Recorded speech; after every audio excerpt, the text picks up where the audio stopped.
me chamando de baixinho, anão, gnomo, pigmeu, daí por diante. Aí depois veio as agressões. Seu magrelo desgraçado. Seu leco! Seu leco! Seu leco! Seu leco! Dentro ainda da escola, começaram a me botar no lixeiro, me enrolar no papel higiênico, começaram a me botaram minha cabeça no vaso. Depois, com o tempo, as agressões já foram para fora da escola.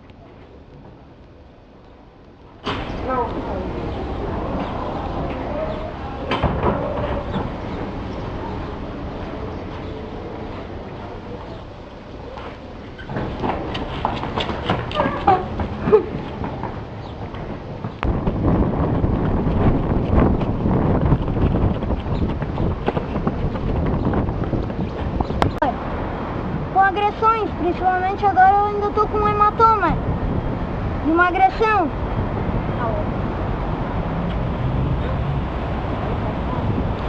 E aí depois causaram uns furtos.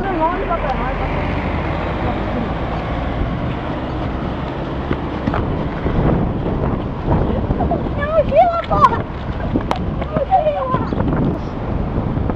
E aí agora eles pegaram minha mochila, não vi mais, tava com meu computador. Pega o notebook! Notebook! Não! Não pode ficar da puta! Pega ele! Pega ele!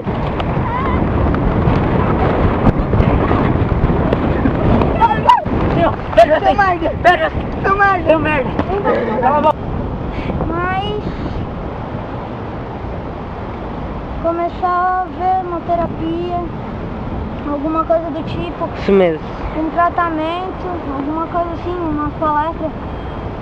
umas palestras também nas escolas para compreensão dos alunos,